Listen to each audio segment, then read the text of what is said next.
जय श्री कृष्ण। नमस्कार दोस्तों, स्वागत है आप सभी का हमारे YouTube चैनल पर। दोस्तों आज मैं आपको एकादशी माता की 11 माता की कहानी सुना रहा हूँ। एक लड़का सूट बूट पहनकर अपनी ससुराल पत्नी को लेने जा रहा था। रास्ते में एक गाय कीचड़ में फंसी हुई थी।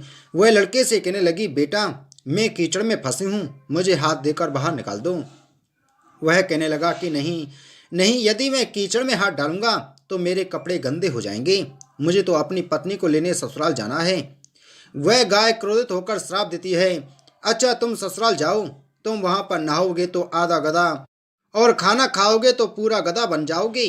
वह ससुराल पहुंच जाता है और उसके साले कहते हैं कि जीजाजी आप नहा धोकर खाना खा लो। तब वह कहता है कि मैं नहीं नहाऊंगा। तब वह कहते हैं कि ठीक है, आप खाना तो खा लो। तब वह खाने से भी इनकार कर देता है।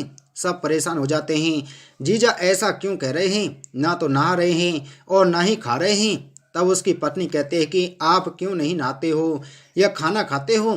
तब वह लड़का गाय की बात अपनी पत्नी से बताता है और कहता है कि मुझे गाय ने साफ दिया है कि नहाऊंगा तो आधा गधा व खाऊंगा तो पूरा गधा बन जाऊंगा। तब पत्नी कहती है कि कोई बात नहीं, आप नहा लीजिए, वह कुछ खा लीजिए, मैं वचन देती हूँ कि मैं आपका साथ दूंगी। तब वह एक लड़का अपनी पत्नी की बात सुनकर नहाने के लिए तैयार हो जाता है और खाने बैठता है तो पूरा गधा बन जाता है। सब उसको गधा समझकर भगाने लगते हैं। तो पत्नी उनसे कहती है कि इसे मत मारो, ये मेरी पत्नी है, इसे गाय का श्राप लग गया था इसलिए ये गधे बन गए हैं, आप मुझे इसके साथ ही विदा कीजिए। अब उसे उस गधे के साथ विदा कर देते हैं। वह गधे को लेकर एक जगह झाड़ के नीचे डेरा डालती है। दिन भर मेहनत मजदूरी करती है और 12 आना गधे पर खर्च करती है और 4 आने खुद पर खर्च करती है और बोझ गधे पर न डालकर खुद ढोती है। इस प्रकार वह रोज करती है। तो रानी रोज खिड़की में से देखती है कि ऐसा इसे कौन सा दुख है, ऐसा ये क्यों करती है। एक दिन वह दासी को बेचकर उसे अपने महल में बुलाती है और पूछती है कि तुम ऐसा क्यों करती हो। तब वह कहती है कि तुम वचन भरो कि तुम मेरी मदद करोगी तो मैं अपने दुख का कारण बताऊंगी। रानी वचन भरती है कि बहन मैं वचन भरती हूँ। तब वह सारी बात बताती है और कहती है, इस प्रकार मेरे पति की श्राप की वजह से गधे बन गए हैं। तब रानी पूछती है कि इसका उपाय क्या है। तब वह बताती है कि किसी ने 24 एकादशी करी होंगी, वह संकल्प करके इसे 24 एकादशी दे तो मेरे पति पहले की तरह ठीक हो जाएंगे। तब राज्य में ऐलान किया जाता है कि 24 एकादशी जिसने भी की हों वह राज दरबार में आए।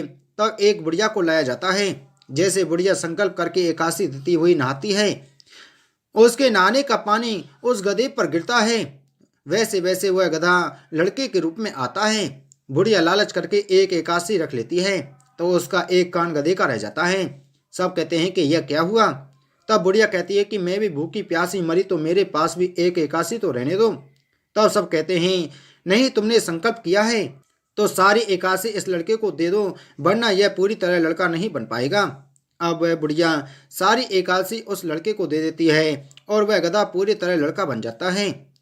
उसके बाद में सारे राज्य में ऐलान किया जाता है कि जिनसे बन पड़े एकादशी करो, एकादशी जैसा दूसरा कोई व्रत नहीं।